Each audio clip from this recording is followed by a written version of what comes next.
Doctor Ambedkar को जिन लोगों ने पहाड़ के तालाब पर पानी चुल्लू भर हाथ में लेने से रोका, पथराव किया, मैं सारे ब्राह्मणों से, शंकराचार्यों से, गाल बजाने वाले साधुओं से, जो भी साधु जिस भी देश में, जिस भी रूप में, जहाँ भी हैं, उनसे कहना चाहता हूँ, तुम्हारे भगवान में ताकत है, तुम में ताकत है, तुम्हारे देवताओं में ताकत है। जो पानी जमीन से नीचे जा रहा है, जिस पानी को तुमने आदमी को पीने से रोका, उस पानी को भी तुमसे नफरत हो गई है, उस पानी को भी तुमसे घृणा हो गई है। इसलिए वो जमीन को छोड़ के नीचे जा रहा है, जमीन फट रही है। जब पानी नहीं मिलेगा, लोग मरेंगे, बिल्डिंगें टूटेगी, महाप्रलय होगा, एक भी देवता सृष्टि का मालिक कभी तुम्हारे सामने नहीं आएगा, क्योंकि वो है। जहां तक मैंने इस संबंध में विचार किया या सोचता हूं, कभी साड़ूपुर कांड हुआ, कभी कुमेर कांड हुआ, कभी सरगुजा वाला कांड हुआ, कभी जो है कहीं कोई मारा जाता है, कहीं किसी की हत्या हो जाती है। जो अनुसूचित जाति के लोग डॉक्टर अंबेडकर का जो नाम लेते हैं, या तो वो लोग हों जो सामाजिक संस्थाएं चलाते हैं, या वो लोग हों जो राजनीति करते हैं, या वो लोग हों जो 14 अक्टूबर 1956 के बाद भारत की धरती पर बौद्ध भिक्षु बने हैं। यहाँ एक प्रश्न ये है, जो डॉक्टर अंबेडकर इसी भारत की धरती पर पैदा हुए, जबकि नाई कोई उनके बाल नहीं बनाता था, धोबी कोई उनके कपड़े नहीं धोता था, उनकी छाया से नफरत करते थे। आज के लोग जो अनुसूचित जाति के लोगों पर चुन चुन करके जो हत्याएं कर रहे हैं, कत्लेआम कर रहे हैं, मैं उनसे एक बात पूछना चाहूंगा कि जिस डॉक्टर अंबेडकर को कदम कदम पर तुमने जलील किया, कदम कदम पर तुमने उसको अपमानित किया, उसकी छाया से नफरत की, आज तो किसी ने घड़े से पानी पिया, कोई कहता घड़ा नहीं था, वह टंकी थी।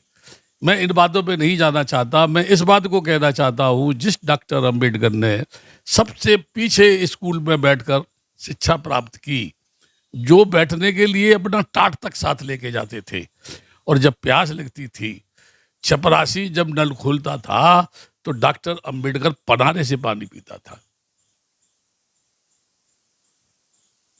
जो डॉक्टर अंबेडकर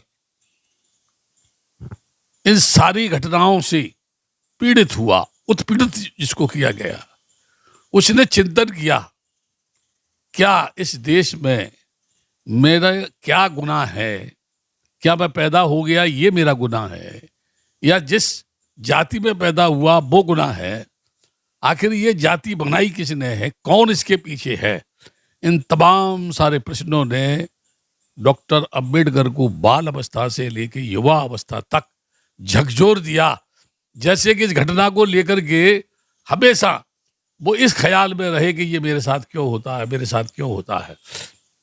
इस घटना से पर्दा उठाने से पहले या अपनी भावना व्यक्त करने से थोड़ा मैं डॉक्टर अंबेडकर को शिक्षा की ओर ले जाता हूँ, जहाँ उन्होंने विदेशों में जाके शिक्षा प्राप्त की। ये भी संस्कृति सीखने के लिए उन्होंने फारसी सीखी, संस्कृत सीखी, सारे धर्मों का उन्होंने अध्ययन किया। पहाड़ के तालाब के लिए पानी का आंदोलन किया, जहाँ जानवर पानी पीते थे, पथराव हुआ, लोगों ने उन्हें भागने की सलाह दी। उन्होंने कहा मैं सैनिक का पुत्र हूँ, लोग मारे जाएं मैं भाग जाऊं, मैं बुज़दिल नहीं हूँ। कालाराम मंदिर में जाने के लिए नासिक में लोगों ने कहा हम मंदिर में जाएंगे, हम मंदिर में जाएंगे। डॉक्टर अंबेडकर ने कहा जहाँ तुम्हारा कोई मूल्य नहीं है, जहाँ तुम्हें इंसान नहीं समझा जाता है, आखिर तुम उस मंदिर में जाके करोगे क्या। फिर भी उनकी इच्छा पूर्ति करने के लिए वो गए, वहाँ पथराव हुआ, झगड़ेबाजी हुई।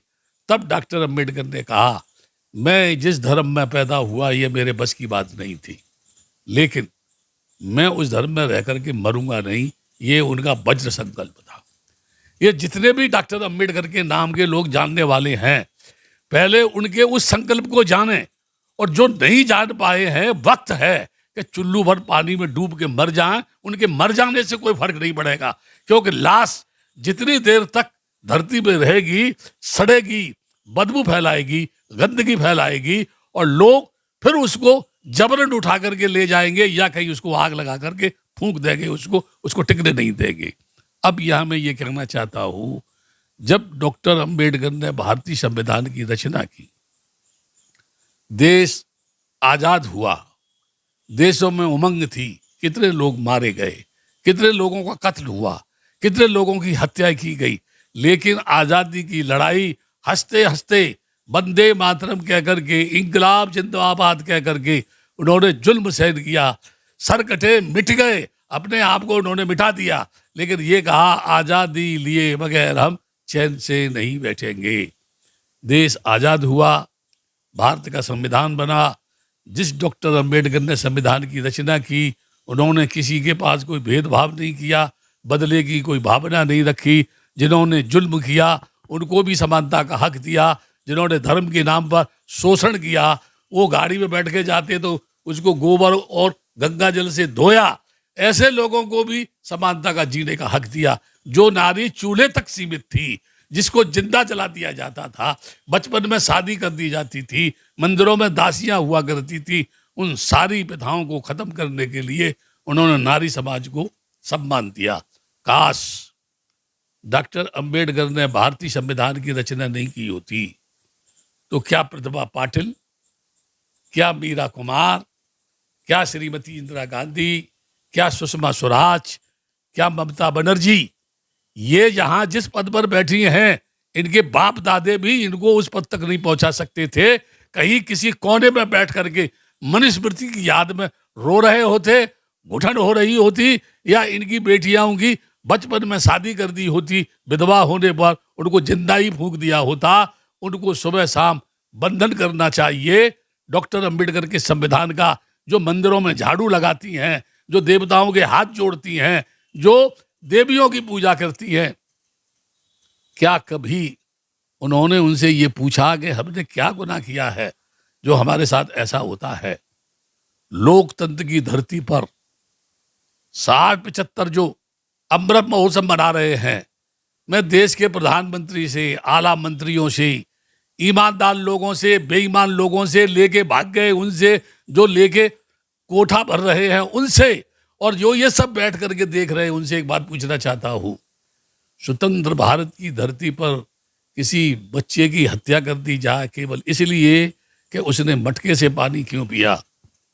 मैं ये कहना चाहता हूं, जिस डॉक्टर अंबेडकर ने सारे दुनिया के लोगों को नहीं, भारत के लोगों को जो हक दिया, जो रास्ता दिया, जिससे आम होटलों में लोग जा रहे हैं, आम होटलों में पानी, डॉक्टर अंबेडकर को जिन लोगों ने पहाड़ के तालाब पर पानी चुल्लू भर हाथ में लेने से रोका, पथराव किया, मैं सारे ब्राह्मणों से, शंकराचार्यों से, गाल बजाने वाले साधुओं से, जो भी साधु जिस भी भेष में, जिस भी रूप में, जहां भी हैं, उनसे कहना चाहता हूं, तुम्हारे भगवान में ताकत है, तुम में ताकत है, तुम्हारे देवताओं में ताकत है।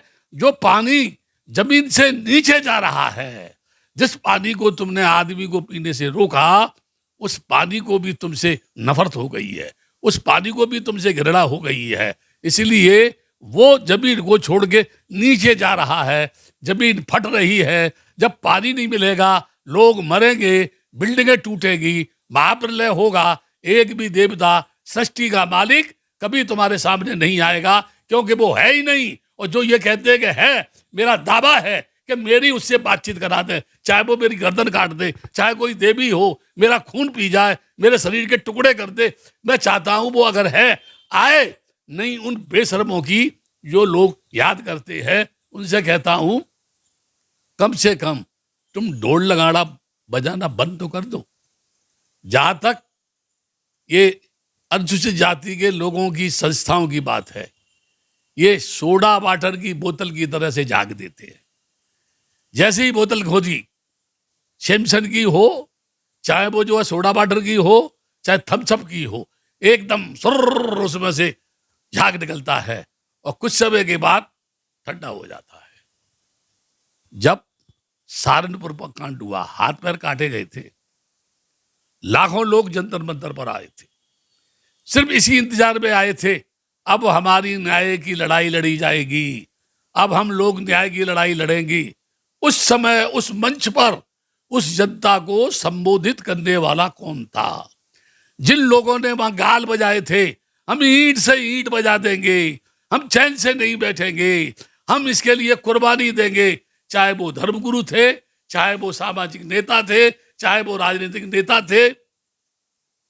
उस कांड के बाद कितने कांड हुए, क्या उन्होंने उनके रोकने के लिए धरना किया, प्रदर्शन किया, भूख हड़ताल पर बैठे?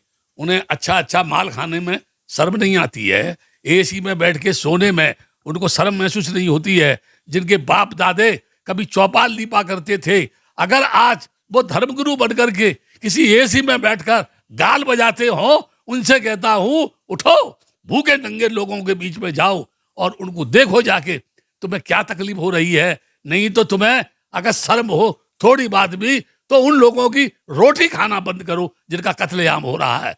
संविधान ने सबको निरपेक्षता के साथ लोकतंत्र के शासन में सबको सबके समानता के साथ जीने का हक है। देश का प्रधानमंत्री भी कहता है सबका साथ, सबका विश्वास है, सबका कल्याण होगा। ए प्रधानमंत्री जी, क्या तुम जालौर गए? क्या तुमने उस लड़के की मां के आंसुओं को देखा? तुमको मंदिर में जाने से फुर्सत नहीं है, तुमको मंदिर में पूजा करने से यानी जो है फुर्सत नहीं है। योगी हो, प्रधानमंत्री हो या अमित शाह हो, जो गाल ऐसे बजाते हैं, इन्होंने सारी जिंदगी का ठेका ले लिया है। याद रखना, आसमान पे उड़ने वाले मिट्टी में मिल जाते हैं।